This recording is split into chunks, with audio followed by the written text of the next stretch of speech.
Welcome to Shedcast, the shed hunting podcast for all things shed hunting, interviews, tips and tactics, gear reviews, and everything in between. And welcome back for another episode. Today we have Justin Willis from Colorado, the Antlered Realtor. So another great shed hunter I follow along with, and wanted to catch up to him and see if we can squeeze some info out of him, and then see how that goes. So Justin, go ahead and introduce yourself. Tell us who you are. Hey, thanks for having me on, Dale. My name's Justin Willis. I'm out of Colorado. I am a realtor, father, and a mentor, but mostly a shed hunter. That's Yeah. all the things. So I work to shed hunt. Like with realtor, that's some of the stuff I noticed too. The antlered realtor, so you're picking up sheds on the job sometimes, huh? I do pick them up sometimes on properties, whatever. But most of the time at work, when I find them, I'm driving. I spot them. So Yeah, the that's awesome. that Little bonus finds. challenge, yeah, that presents a challenge of like, well, how do I get over there and not wreck my work clothes or step in mud or snow? Or how do I cross that creek with my fancy boots? Yeah, Like, that's funny. how am I going to do this? Yeah, you're wearing a white button-up shirt. Can't get that thing dirty. Yeah, How did you get into or when did you start and how did you get into it? that's a good question. Let me give you a little backstory on that. So I kind of started the outback when I was really, really young. I remember in the house that I grew up in, it was a farm in South Texas. My dad had all these frames up on the wall, and they were full of like big butterflies and moths, stuff like that. I kind of got intrigued with that, and at some point, my dad bought me a butterfly net. Started the outdoor journey. And before you knew it, I was bumping into deer and whatever, right? My dad would bird hunt a lot, so we would go out and I was like his bird dog. I don't know if you've been in South Texas, but dude, the cactus grows like the size of houses in an apartment complex. It's huge. So he would send me into these big, huge cactus thickets, I guess you'd call them. I'd push birds out for him, and a lot of times I'd run into weird stuff in there, like deer, like really close to me, cats, javelina, it just became like a fascination with wildlife at that point, right? So that pretty much started my exploring, I guess, which kind of led into shed hunting at a very, very young age. Like I said, a lot of it was hunting based, I think. But, when you're 5 years old, you're just happy to go hang out with your dad and do whatever. Definitely. I think that's where it started. One of the most memorable times for me throughout that, where deer kind of became the focus, was we lived in San Antonio and maybe the southeast area, wherever Thousand Oaks was. And so we lived in a new build neighborhood, and I would hop the fence and run across the highway in the back, and there was this huge patch of woods. I don't know how big it was. It probably went for forever back then. But I'd go out there and I'd collect moths and butterflies and do whatever. And I would walk up on deer all the time, like a bunch of white-tailed deer. And I would tell my dad about it, and he thought I was full of it, right? Like most white-tailed guys are like, you don't walk up on white-tailed deer. And I'm like, okay, well, I see them all the time. But finally convinced my dad. I was like, let's go hunt back there. Because I was always aware he'd usually go hunt on the farm. We had like her farm or something further South Texas. But I was like, let's just go hunt back here, let's give it a shot. And I convinced my dad. I'm like, there's deer. Let's go over there. I couldn't get him to walk into this one meadow, but this meadow I always went into, and it was just full of butterflies, right? Big flowers, whatever. But there was deer everywhere. Couldn't get him to walk into it. I got him to cross the highway and sit his butt down under the first giant oak tree. That was it. I mean, I was looking at the highway, I would say maybe 50 yards away. But I was like, okay, we're hunting. That's cool. And Dad was just kind of like, I think, entertaining the thought. Next thing I know, I look over and I whisper to Dad. I'm like, there's a deer right there. And he looks over and he's like, oh my God. He pulls the rifle up and shoots this giant buck. I think it was like a 6-point, but it was big for a whitetail, because my grandpa had a big monster 10-point mounted, and this thing, like, you could put the 6-point over it and just like go Just all a over. big old frame. Yeah, so that I think that became deer for me at that point. And I was still young. I was 6 or 7 maybe by then. Wow. I was pretty young. Yeah. And my parents they would always still hunt. They would go to Colorado and hunt, in fact, while we still lived in Texas. And it just irked me. Like, I wanted to go so bad. And I was too young, whatever. And, they were having fun. But that was probably the defining moment for deer with me at that point. Do you remember picking up your first shed? I do. I do. This might sound a little crazy, but it took me a while to pick them up because I was still like involved with the hunting, growing up, doing the bird hunting, knew of killing the animals or watching dad or whatever. So I would see them, and this really started in Colorado by the time we moved to there. And then I guess a little story after that is, or before we lead up to my first antler is, I don't know how old you are, but I don't know if you remember like the oil fell through in the 80s. And then my parents were broke and we moved to Colorado. We vacationed up here all the time. So my first shed came about after we moved to Colorado. My brother and I, we'd go around and photograph the deer because we were still like hunters, wannabe hunters. We were like 10 kids. And we had these little bitty disposable cans. They were like that big. Little things. It was basically like a peephole and roll of film. And we went around all over, take photos of these giant deer. Okay, I'm talking like calendar-sized deer. Those are the we would take the photos of or attempt it, because we had like, the magazines. I think back then we had Outdoor Life and Field and Stream, a couple others I can't remember, but you'd see these giant bucks. So we try and do that. And throughout that process, we would see antlers laying around all over. Most of them, they were your basic mule deer antler, mule deer shed, like nice big 4-point with a brow, 5-pointer. Some were bigger than others. Some had a couple little cheaters, whatever, but they were like, we were still in the thought of wanting to try and figure out a way to kill them because we couldn't even hunt. We weren't even old enough. So the goal is like, when they get done. Like, it's my first antler. We passed them. We walked by them for forever. Seriously, like all the time. And eventually my brother and I started thinking like, we'll start picking some of them up. And we did. I had a friend who would go out. He was a couple years older. He's the first person I met when I moved to Colorado. And him and his dad, they would pick up elk antlers. It's funny. His dad would take the elk antlers and cut them up and make pot pipes. Yeah. So I've seen those before. And he'd go out and pick up the elk sheds. And of course, I wasn't finding elk sheds because I'm literally riding my bike around still. So it wasn't a big thing to me. It was like, whatever. I want to hunt. I want to kill him. But there was one particular hunting trip. My brother and I, we weren't even hunting. We were still too young. My dad and his buddy wanted to sit in the truck, probably drink beer, who knows, whatever, right? They weren't big super hunters. My brother and I convinced them where we could go and probably scare deer to them is what we said. Like, we would get dropped off as well a lot when we were really young, and we would camp for a day, 2 days, 3 days, a week at a time. Just my brother and I'd lay out there in the dirt. We'd shoot Tweety birds and catch fish to eat, stuff like that. Yeah, doing all And the wild occasionally things. Yeah, we'd see all the antlers and stuff laying around, and we were still only enthralled with one day we'd get to grow up and shoot deer. So we knew where all these deer hung out because we'd see them. Took my dad out there and his buddy. We headed up the hill, and somewhere through the hike, I looked at my brother. It's like, we should pick some of these up. And like, we found ourselves, I remember that like it was yesterday. We were like literally negotiating with ourselves and each other. We're like, okay, like we see these things everywhere, but like, maybe we'll keep some of the bigger ones, and I was like, mate, they have to have 10 points. I was like, if they have 10 points, we'll keep them. He's like, okay.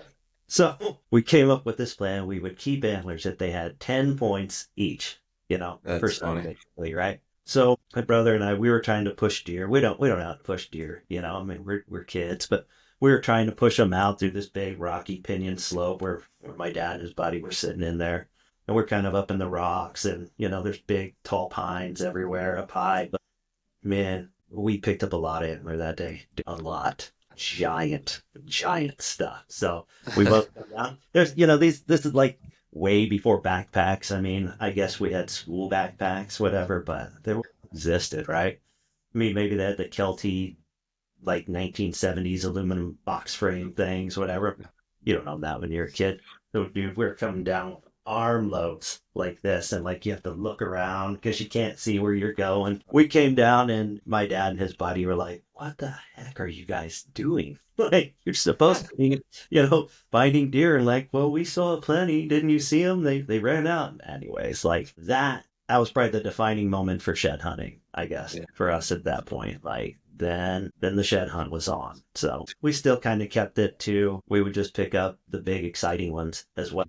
Like, dude, we were spoiled. I'm not gonna That's a lie. good problem to have. It was Pick and wild. choose what you're picking up. Yeah, wild back then. I mean, there was 90, 100 inch antlers laying around everywhere back then. Like it was insane. So That is crazy.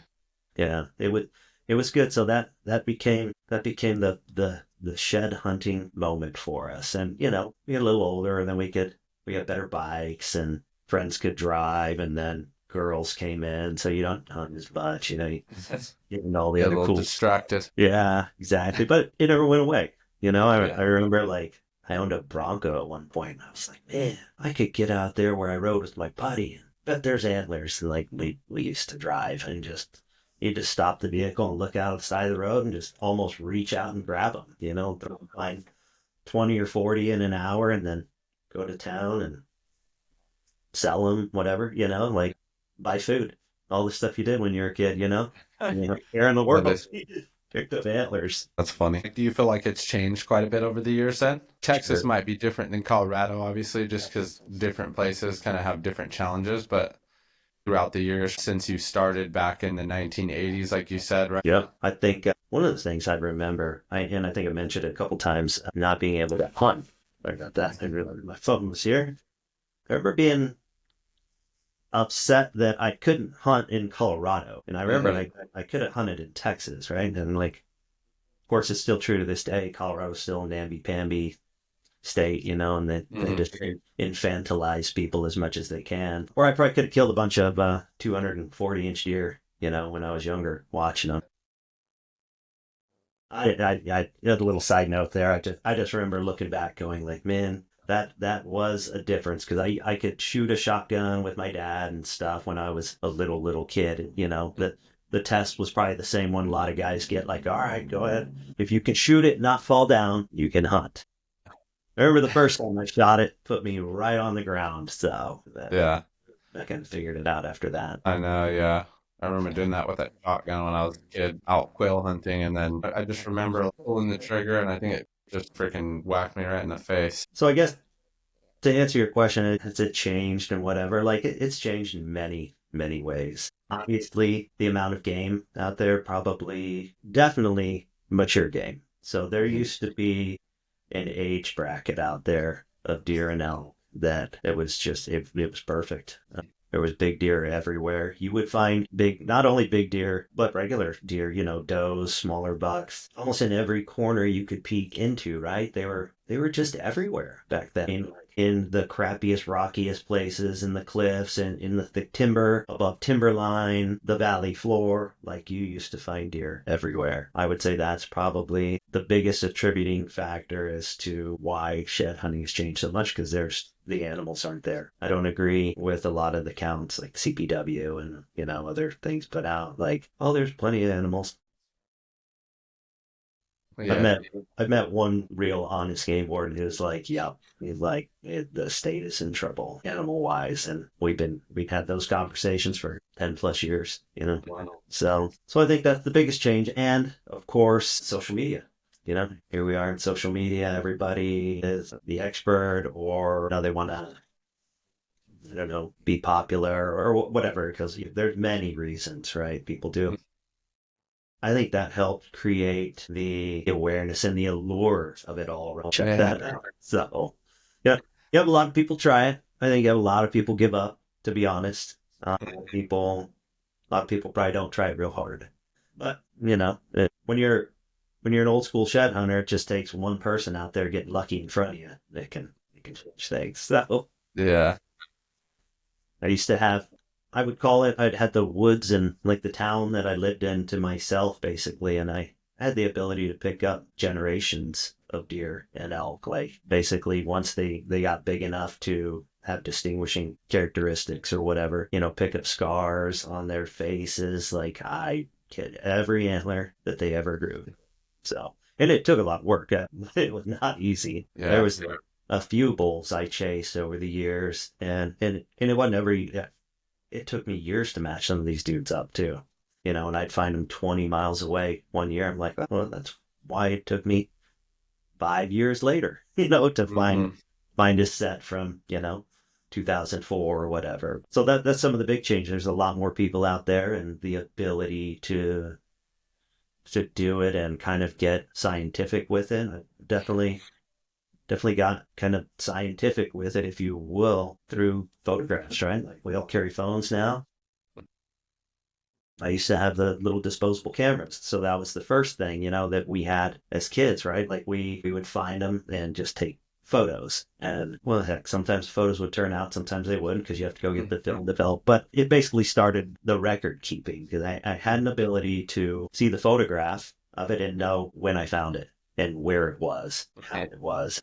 Sometimes we would write on them the years because we had stacks of photographs for a while, like printed photographs, and we'd have to write the years. This makes it real easy. It gives you time, whatever. Timestamp. Yeah, so that helps. I think that's the biggest change for sure that's going on. So yeah, I think social media in general, good and bad. It's fun to see what other people are picking up and stuff, but then the popularity of it's obviously gotten much bigger. And like you said, a great point is some people will try it and give up. Yeah. They're gonna go for it. They're going to do 5 to 10 miles and be like, man, I'm walking for nothing. Yeah. But that's how a lot of it is. I don't know how it is for everybody else, but for me particularly, I got to do quite a bit of miles to figure places out. Sometimes either before you start getting into it and then, okay, now I found the spot, or sometimes everything's there, but not the sheds, right place, right time, or wrong place, wrong time. So there's a lot of sorting and figuring out when you're first starting out to figure out what's a good place and what isn't.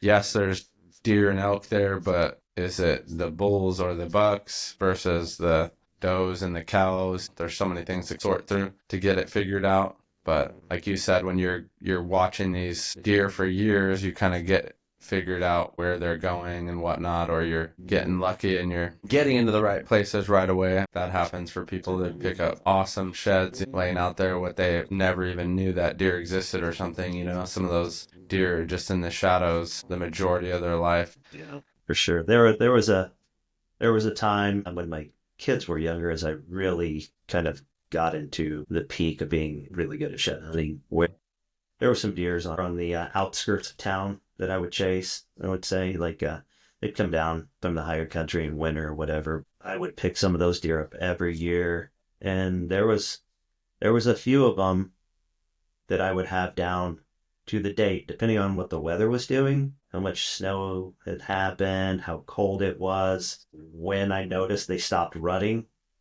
that I could pinpoint the date within 30 days of the day they would drop their animal. And one time I figured I don't know if there's also another saying, okay, I'd rather be lucky than good any day. Yeah. So that still rings true. But one year in particular, I pinpointed the hour to when this buck would shed. And I literally went out and found him and watched him shake both sides off. And I was like, okay, I am the master. I know deer better than anyone in the world, I was thinking at that time. So that was a blessing to be able to do that as well. There's a lot of putting that effort in, really, to do that, Yeah, So, to be that precise, definitely. Yeah, it was just weird and amazing stuff, and years. And those are the deer that I obviously picked up every year as well.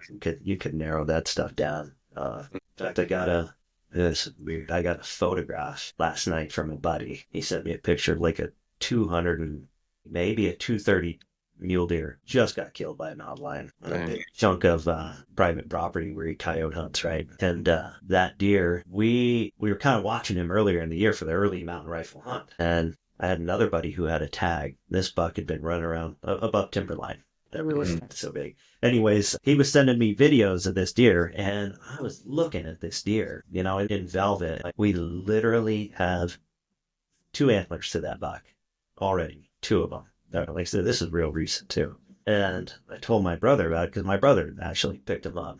Brother was like, there's no way that deer lives up there. And then he thought about it. He's like, I guess he could. Long story short, where they filmed that deer in the velvet and where they picked up the sheds was, I don't know, the deer would not make it there in a straight line as the crow flies, it would be 20 something mile walk for the deer Wow. out of there to there easily. Which probably isn't much for a deer, honestly. For us, that's a huge thing, but they could probably cover that in Yeah, very quickly. a couple days. Needless to say, that buck disappeared the day that the high country rifle tag started. The Oh, rest of man. the bucks were there. He disappeared on the way towards that wintering ground. I guess he'd been rutting or whatever. Gets taken out by a lion and ends up dead in this big chunk of freaking private. Just absolutely crazy. And my brother and my buddy, they thought I was crazy. I'm like, man, that is that deer. Even though the sheds we had weren't, 100 inches, I'm like, it's him. But sure enough, after seeing that, and then looking at the polished kill, I mean, the points are precise to a T. And I was like, I told you Wow. that makes that track. And I used to watch some of them back in the day as well, come off of this is out the Collegiate Peaks. I don't know if you're familiar with the Collegiates over in Colorado, but it is not easy country to hunt. It's super steep. They're all 14ers and they're hard to access, and there's not a lot of critters. So I think I was able to draw some lines, so to speak, seeing some of these deer when we'd be hunting elk or whatever over the years, and realizing, like, as I see them in Belden, I'm like, I literally pick that deer up, pick his sheds up every year on the floor. And I was able to do that. So that I didn't mean to get sidetracked with that. I just remembered that picture came through and I'm like, oh my God, like it's just I think it's such a shed hunter thing too, right? Like, you can see a deer or an elk and be like, I know exactly who that deer is. So miles away, or maybe just see a picture or a video or something. And know exactly where, at least a particular time or where he's at a certain time of the year, stuff like that. And then they migrate quite a ways when they're either rutting or moving around, different stuff. That's incredible, though. Now we were working on a plan already. Once we got that photo, I'm like, all right, he's got one more set laying out there somewhere that we thought we looked for. I'm like, we either missed it or it's still laying out there somewhere. So yeah, and it's somewhere in between. Yeah, exactly. One and B, Yeah, we're gonna start from that big chunk of private over to where we find them, and get as close as we can, whatever. Yeah. Where we can hike and who lets us in and whatnot, and just see if we can't pick them up. That'd be pretty wild. Yeah. I mean, you have a pretty good idea of where he's at between A and B, so you just gotta work backwards from there, and you guys will probably find it based on your experience, I hope so. Or hopefully, at least. I hope he's as big as I think he was too. I think he's probably at least 210 deer. Yeah, and you'd be able to pick up a bigger set of sheds on him at that point too, right? Yeah. That would be great. Too bad he's dead. He wasn't that old either. So first antler we got to that deer with, he would have been 170 inches, and he was young. Wow. His head could cheat. So. Yeah, just big. That's crazy. Back to what we were just talking about. So the knowledge and experience that you've gained over the years, if you were to give out 3 tips to shed hunters, either starting out, older, newer, whatever, looking for kind of that edge, what would you say are the top 3 things that either have worked for you or that you would like put out there as like a, hey, this, and that, or keys to helping you find that success? It's a good question. It's a loaded question, sorry. Yeah. So, oh my God, it's probably some are cliche answers, whatever, but I think walking more than what you think. Keep going, even if you have to redo it again and again. I mentor some kids out here that I've met on shed hunting, and I was chatting with one of them the other day, and he's like, dude, I finally makes sense what you told me. He's like, I went back and I walked it again after I thought I did it. And he's like, walking past, he found 290-inch deer sets in one day. He's like, I've been walking past it for 3 years. I think keep walking. Obviously, the thing, keeping the sun at your back if you can, or overcast skies, that's huge on being able to see sheds. They're not easy to find. And then the biggest thing I've learned over the years is you'll find antlers where they fall. You won't find them anywhere else. I know that may sound weird, but I think that'll probably resonate with some folks. You'll find antlers where they are, right where they shed. I say that a lot when it comes to shed hunting or even just hunting in general. It's more like I always say, like, you hunt them where they're at, not where you want them to be, essentially. So it's like, just like you said, exact same thing. If they're gonna shed somewhere, they're hanging out that's where they're going to drop them. Sometimes year after year, depending on the pressure, the winters, all that type of stuff is going to either move them higher, lower, east, west, depending on your terrains or wherever. I've found elk sheds as low as like in Arizona, they're just under like 4,000, and to some that's like, holy cow, I'd never find any that low. But in this particular area, that's just, they're kind of spread across, in anywhere from that 3,800 range up to like 4,200 range. And that's just that location. It's kind of still in the pines, here in Arizona. But then there's obviously still elk that are way higher. So, I mean, and that's just where they're at, so. Makes total sense. Makes Yeah.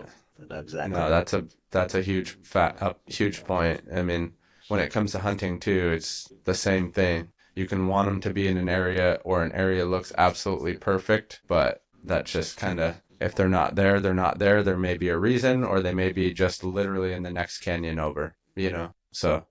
Exactly. Or even when the sign's there and the antlers aren't, then you got to factor in like, well, somebody beat me in here, or is this like a transition area? Did they shed elsewhere, or have they not shed yet? Because another thing to add to that before that is, if you want to become a good shed hunter, you better learn the difference between buck and doe poop and bull and cow poop, and be able to see it at a distance as well. So you don't have to go over and inspect every little piece and pick it up, because if you follow the sign, you'll figure it out.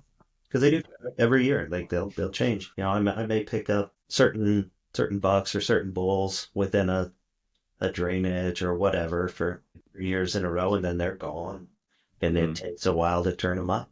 One of the coolest bucks that I found, he wasn't that big. He was he was big, probably 180 each deer.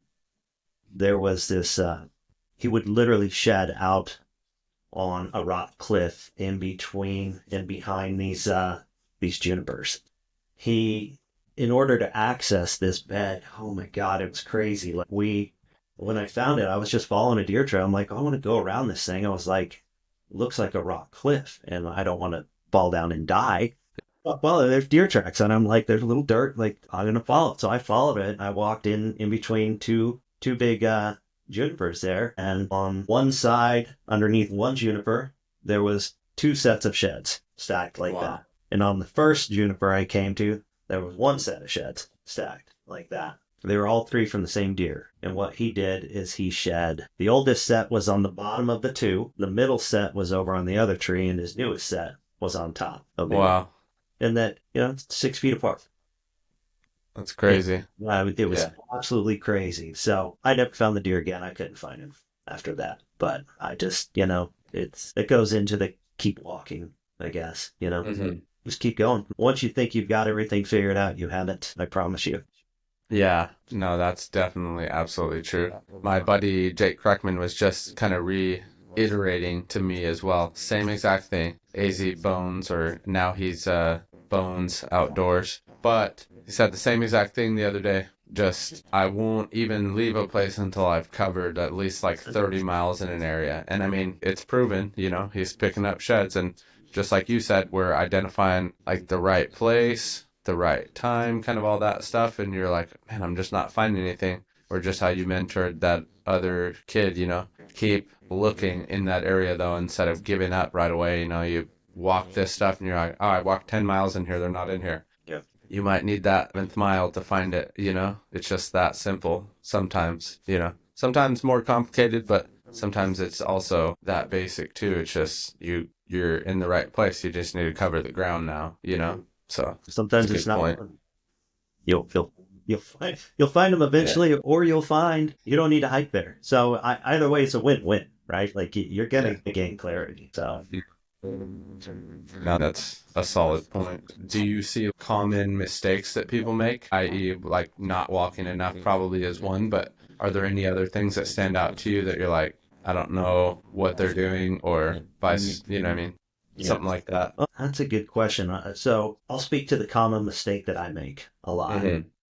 It is so hard not to do this. Like I'm sure you hike the same ground, right? Like same chunks of wood, same hillsides, right? I find myself unable to get off of my footprints, so to speak. I mean, it doesn't matter if it's my first trip in there. I'm literally walking the same freaking trails in that I walked the year before, or it's my 5th trip in there, in a month. Like I can't get off my boot tracks. Like that's okay to a degree if you're walking the right spot, but when you can't, and most of it's terrain based, right? Like you're not going to cut through the nasty briar. You hate the thorns, or there's, a 10-foot cliff, or you can't make that ravine, or, a lot of it's terrain based. But if you can walk a trail literally 10 feet away from where you normally do.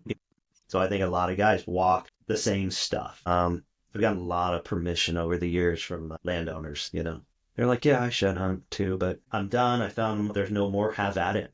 See if you find anything. And you go walk these chunks of land, and you almost have to hide the antlers from them because they would be shocked when you pull out of their ground, right? Because they're like, I would have told you there was no antlers in that. So I think it's a huge mistake. I know I make it. And I know a lot of other people do too. And I see it when my kids are great shed hunters too. I watch them do that. I've helped them with that. It really became a known to me when I had my youngest brother. He's a pretty good shed hunter too, but he's not crazy like us, right? Like he's not really obsessed. So he does what I refer to as the just blindly stumbling into them, right? He's not a hunter. He doesn't kill deer or elk or anything. He doesn't watch them as much. So he just goes wherever, kind of like where the wind blows him, and he picks antler up. And it is amazing to me how he does sometimes. That being said, as we all get good at this and become experts, get off of where antlers are, because there's antlers where you don't think they are. Some of my best recoveries, I literally found them in the last place on earth you would ever think, time and time again, especially when what you're chasing. You're like, I know the deer's here. And then you turn up his antler months later and it's like 2 miles away. And you're like, I don't even know how he could have made it from there to there. I saw him that night. He was holding, and he's standing there again in the same spot that morning. So now overnight, the deer traveled 2 miles or something. It happens. Yeah. Walk different trails. It'll open your eyes for sure. Yeah, especially covering, like trying to cover that ground, like you said, trying to really cover an area. You try to avoid walking over your tracks, but then sometimes year after year doing that works too. I've walked a trail a few times, and then it was kind of like a trail back to this cabin that we'd stay in. And one of the times we went out, like, hey, let's take all the boys out, all the youngsters, and we're all walking and stuff. And I'm trying to tell them, like, keep moving your head and keep your eyes open, all this stuff. And then it was a trail I'd walked at least 3 or 4 times at different times that we'd been there, and picked up a small little shed walking back with the boys, so it's kind of cool. But I just told them, this is what we're looking for. This is how it looks when you're walking up on it, stuff like that. But I'm with you on how important it is to try to walk off the beaten path and cover that ground where you think it's not. I see that lighting. I know I'm gonna figure out which one it is. I got 2 windows. Yeah, might be this one. That's all right. I've had that happen to me before. It's a beautiful day out. I should be shed hunting, or should have shed hunting earlier because it was foggy all morning. Yeah, but there's some always kind of laying around out there, cover some new areas. I feel like now's the best time to look for new ground when it's not as hot, because here pretty soon, once we start getting into March, April, May, those temps start climbing pretty quickly. Even in the northern parts, when you're in the pines and stuff, it's still pretty warm during the day. It could get up to these almost, or even the hundreds when walking down in the desert, just miserable when it's that hot. Oh, it's brutal. It's like what do you do? Like, you can only carry so much water, Yeah.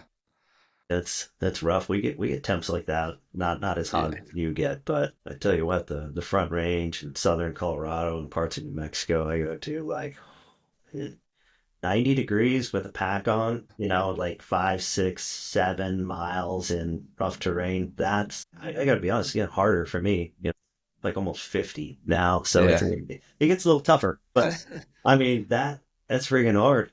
It's a good time. It is a good time of year to go out, I guess, to back your point. It's not snowing a lot. Good time. Just go explore some, you find a couple whites. It's just another piece of the puzzle. Yeah. An ever-changing puzzle at that. Yeah. like we spoke about. So you said your kids shed hunt and stuff too. Do you have Yep. any like future goals with it? You said you're kind of mentoring some of the younger kids, or you do what you do with your realtor and then you're just kind of enjoying the process of shed hunting? Yeah, I guess I have future goals, and we do them already. There's certain trips that we take every year. I mean, dude, we count the days down till we got to get days off of like, 'cause my kids are older. They're now, so everyone has to get the time off and whatever. And we'll go out on these trips and we'll do good. You know, there. I think that's some of the goals. There's always an antler goal as well. I think Mm, we're going to find them, but I don't think that's the important thing. And especially as I've gotten a little older, it's just the whole shift of being out there with them. You know, the guy I walk around and like go over there, please. Like if I was alone, this is where I would walk. So I like watching them pick them up. You know, yeah. same thing with my brother Jason. He's the biggest shed hunter in the family compared, next to me. I'll take him into place because he still lives out in the mountains, whatever, and I live on the front range. So I found places out on the front range and in the east, and I'll take him out there. And I don't care if I find them or not. I like watching them pick them up. So it's like, Yeah.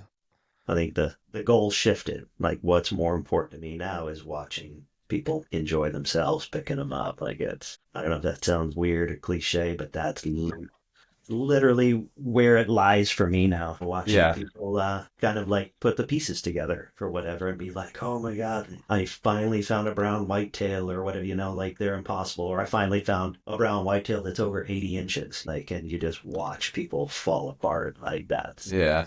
It's good. Lighten up. Yeah. Yeah. I know I'm still trying to get my kids are now 13 and 14, so I'm still trying to pay them off to come with me and stuff. Some days they do, some days they don't. But that, I mean, that's definitely what it's about. Good times.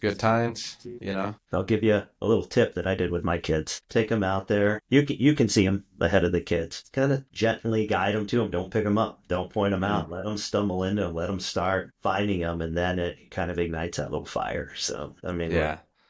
with That's my what I'm kids, hoping it'll catch on. yeah, my kids picked up some antlers before, and there's no way I couldn't see them. I'm like, oh god, that's a 170-inch elk shed. Like let's just keep going this way. They stumble into these giants, but I'm so glad I was able to put on poker face as well.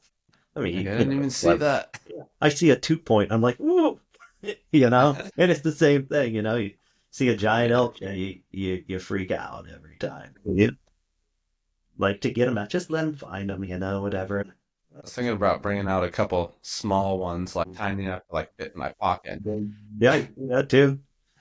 You could hide them from them in the pack or whatever, throw them out there, Yeah. or have a buddy behind you go in and plant them in the place you got to walk back through. There's all the Yeah. ways to Maybe do do it. that for Easter. Yeah. Little Easter shed hunt. Set a few We've even out done there it for for them. runs. Like I've never told them either. I'm gonna be over here waiting for you. I'm gonna sit down, take a break. You'll see me on, you see me on the ridge. Come on over, and they'll just magically walk into a big shed on the way to me. And I'm like, thank God you found one. Yeah. Arrowheads, antlers, all the fun stuff. That's awesome. You can gain some good company too, people that Yeah. don't get into it. So, but Yeah. especially with your kids, you're spending time Oh with them. yeah. Nothing That's beats definitely what it's about. Spending time together. That's stuff they'll never forget. and it's good as they keep doing it when they're older, right? Too like that. I feel like I had kids kind of young, and I don't know if that's the right thing to do or not, or wait till you're more financially stable. But what it is for me, and Yeah. I'm glad I can still do this stuff with my kids. I think that's good. Same here. I think I had kids when I was 21, 22. So it's like by the time they're in their like early 20s, I'll still be in my low 40s. So Yeah. I'll be able to keep up with them for sure. Sure. Hopefully they can keep up with me.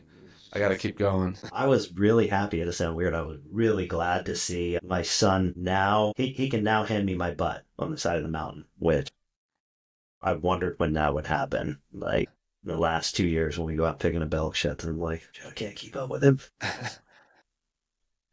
That's been good. I'm like, yes, it worked. That's the All of it goal. worked. Yeah, that's definitely a goal for them to outwork you and just reap the benefits of everything you've taught them. That's good proof right there. That's pretty good right there. How can everyone kind of follow along with you and your shed hunting adventures? If you want to drop that line for everybody to kind of follow along. Yeah, I guess people want to see. I post stuff pretty often. A lot of it's older content, or I kind of wait to put it out. I've got there's still deer and elk that I chase that I haven't posted yet. I've got antlers too for years, and I usually wait till Yeah. they die. But whether it's mountain lion or whatever hunter, yeah, people can follow me on the Antlered Realtor on the Insta. I kind of put some stuff on YouTube occasionally too. That's kind of work based stuff too. I sprinkle in a little bit of real estate stuff, but it's definitely mostly antler. I think people enjoy seeing antler more than anything. They're like, look at my house for sale. If we were like, yeah, dude, show me the sheds. Show me the shed. Oh, Yeah, yeah. that's funny. I do see all the property postings and then the sheds in between, so it's kind of Yeah. funny. Or even I get a kick out of the ones like you mentioned earlier when you're in your work clothes and you're got a shed in your hand that you found or something. That's always pretty cool. I love that. I love that. I think the best one I ever found while working, I say best one, but it was I picked up like a 90-inch 4-point brown that Wow. we were out doing the showings on houses and then just looked Mm. over a distant hillside and I'm like, that looks like a giant antler. I'm like, it's too big, but I need to go check that. And it was a huge, Oh, okay. can't complain about that. That's awesome. Well, I appreciate you coming on. Like I said before, it's great to watch all your stuff, all your shed hunting adventures, even new and old. Like you said, you've got a ton from back in the day that you post throughout the times too.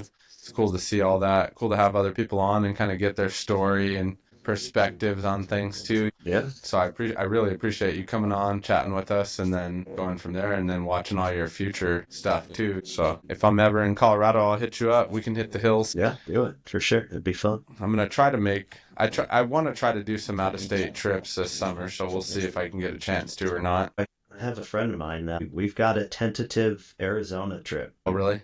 Coming up? Yeah, we've had it on the books for years, and we've been narrowing stuff down. And we chatted Mhm. a couple months ago. I'm like, let's just do it this year. When do you guys plan on coming out? What month? That's what we're trying to determine. Probably March, February, something like that. I go to Arizona some. It's been a while. Hmm. I used to take my son there, hoping he'd stumble into some giants, but Hmm. I think it's time to give that one a shot again.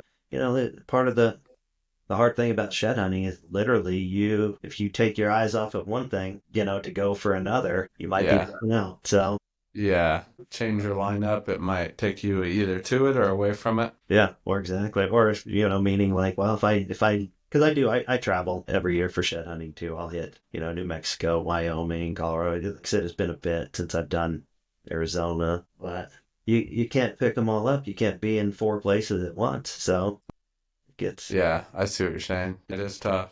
A lot of people hit Arizona just because of all the closures. It seems like Arizona and New Mexico yeah, earlier in the year and then go back to their home states yeah, just to kind of stretch their legs and get into that mode, seems yeah. like.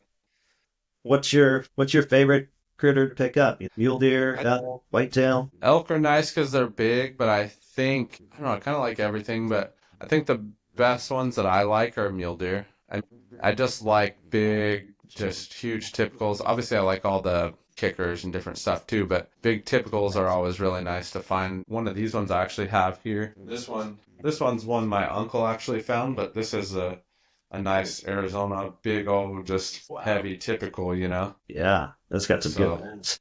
yeah, this one's a good heavy one, and he was hunting this buck, double little eye guard there even, but they don't have the biggest eye guards here, but just big. I also feel like I find, since we do kind of a lot of coos whitetail hunting, so I'll find those whitetail antlers. Yeah, I've shed hunted in other states I've lived in and stuff, so I've hunted like your Midwestern whitetail. These Southwest coos whitetail are just a totally different breed. They're very small. They live in some gnarly country. So that stuff's pretty tough sometimes to shed hunt. So, but it's cool. I go for it. You're just hiking in some big mountains, but they're fun to try to figure out. There's some big stuff out there, and then elk, obviously everyone likes elk just because they're much bigger sheds, a little easier to spot for the eyes, but I think the deer are just tougher in general. Yeah, I think of all the antlers I pick up, the hardest antler to find is a brown whitetail deer shed. They are literally invisible. They're the hardest things to see ever. So Yeah, and the stuff that they shed them in is tough. yeah, yeah. I The feel like grass looks the same color as the antlers. What was that? I feel like I'm really good at spotting antlers, and whitetail are a challenge every single time. I know I only found a few when I lived in Nebraska. It was a lot of work just to find those. I found a set, actually hard to see, but that one right there, which these ones are on the rack hubs. This one right here was in Nebraska. Smaller whitetail set, little busted, stuff like that. But even then in the grass, I dang near stepped on them just because the grass that they were in. Yeah. This one right here is actually a Coos whitetail set that I had found when we were out glassing with my dad. You can see already the size difference. This is a good little Coos buck. They just got small little basket racks, you know. There's a ton of really big crazy ones too, but they're way up there is tough to find, you know. But they're fun to look for. Just getting out, just being out in the mountains, honestly. This is Now this is a PF of mine. This one's like 103. It's a Colorado whitetail. That is wild. Look at the tine length on that thing and that drop tine. Holy cow. Yeah, it's obscene. Yeah. Like, I never matched this thing up. Yeah. There's one antler that might be him if he kind of grew like different, like he damaged himself in velvet that I found. That might be it, but I'm still not sold on it. Now that. I still look for this match. Yeah. I would. Yeah, that's a giant shed. So I still look for it. So. Yeah. That's a huge shed right there. That's awesome. That's one of my faves, but figured I'd show you that one. Then I got another really big set up here. This is one of my favorite bucks. Yeah. That one's got some huge mass. Holy cow. Yeah, this thing's massy. I rescored it. I thought I scored this at like right at 80 on the 4-point frame, but it's got that little extra cheater here. Then I scored it again. It was only like 79 3/4 of an inch. So I was all bummed. I mean, it's giant. Even the whitetail marks is a 4.80 inch, right? So those things dwarf these ones. Those are some big sheds. The mass on that thing though is pretty heavy. Yeah, the match too. That was the match. This is the match. Yeah. That's awesome. That's a big deer. I picked up a lot of years of this dude. What's weird is he started out super non-typical. He had all the rest of the points came through again, but when he was younger, these were big. He had tons of extras. So, but it's cool to watch him. A big set right there. I've even got a bigger set to him than this, a newer one, but it's not here, or I'd show it to you. Yeah. And it actually makes these look small. That may be hard to believe, but they really do make these look small. That is wild. That is a fantastic set right there for sure. I wish I could have had time too to grab some more muleys. I've got a few in the house, but I keep a lot. Swords. I have so many antlers. That's why I like the rack hubs like that. The little just tossing up the sets and you can pull them off, you know. Yeah. And you could see them kind of in their little element there, you know. So just kind of how they would sit. How many antlers do you think you pick up a year? I'm not sure. I think it varies year to year. I don't pick up near what everybody else does, but I feel like it varies year to year just because my kids are so busy with sports and stuff like that. So like this last year, 24, I really didn't get out near as much as I wanted to. So I probably pick up under like 40 a year, you know, somewhere in that range, just because I'm just still figuring it out and still in between all my family stuff, you know, so. Yeah, so I don't know, my mile to shed ratio is still pretty big, but that's why I'm hoping this year I can start kind of doing, maybe planning a little more. I usually don't go out of state for shed hunts unless I'm either in that state or traveling to and from, so hopefully this next year I can start kind of want to focus a little more on that, you know, with some of my time. Yeah. What are you thinking for yourself? Quite a bit. I think my answer is similar to yours. It varies, especially when my kids were younger where I lived. I found a lot of sheds even with them. I used to put them on the little front pack. I would have a front pack and a backpack.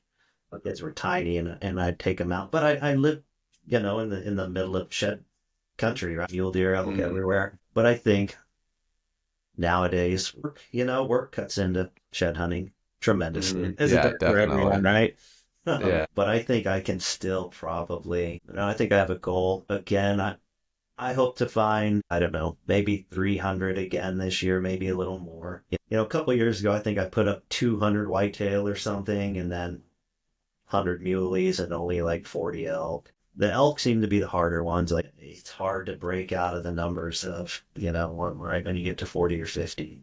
The season is so limited on them, and there's so many people, picking them up. If I find 40 elk sheds and most of them are brown, like I think that's pretty good. So I feel pretty good about those numbers. It just depends on where I go, though. Sometimes I can, there's been years, I guess it almost doesn't count now because of where I lived and the amount of shed hunters. My son and I, we'd have to keep track in notebooks, and we just, we'd have like the moose, the deer, the mule deer, and the elk spot basically, because in the mountains there wasn't too many whitetail out there.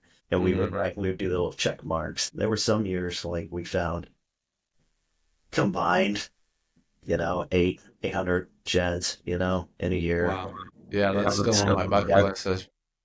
That's a lot of sheds for it's a sure. lot. It's a lot. So I think That's my awesome though. for 600, I'd find 600 in a year. Yeah, that's I would awesome. never beat that. So I don't. Yeah, that's a ton. That's a ton of miles though too. So, oh, but it's it's a lot. It's a lot. I used to be before we used a lot of the phone trackers and stuff like that. I think I had we had GPS watches, the Fitbit or something. It was able to track miles, but they didn't work real good outside where the service was crappy, But I remember I would come in. I was younger too, but like we would do 14 to 22 miles a day, every day, wow. like every day. Yeah, you'd pack some serious bone on the, you'd put some serious bone on the pack. Yeah, takes a lot of miles for sure. I mean, that's some solid miles right there, depending on the terrain too. I mean, that's rough. Yeah, oh, yeah, it's brutal. It's brutal. Yeah, so I think that maybe you should come out here at some point. Like I tell a lot of people that I work with a lot of people from out of state, whatever, and try and locate them in here. I mean, it's my job, take people out. I know all the properties that if I had the money, I would buy, right? And like where they are, or because I have a lot of people who hunt or shed hunt. Like, dude, like where am I buying property? I'm like, as soon as you're ready, I'll show you. As soon as we're shopping, I'll take you out there because trust me, I know where they. That would be awesome. Yeah. I wish I could afford freaking living in Colorado or buying some property. I would freaking do it. That would be awesome. Like, Yeah, that'd be whoa. one of the first things I do is buy a few different properties in a few different states. Yeah, To exactly. have a little spot to go to every time. Yeah. Give me a nice big whitetail chunk, big mule deer / elk chunk for me. Yeah. Yeah, Red that would land be critters.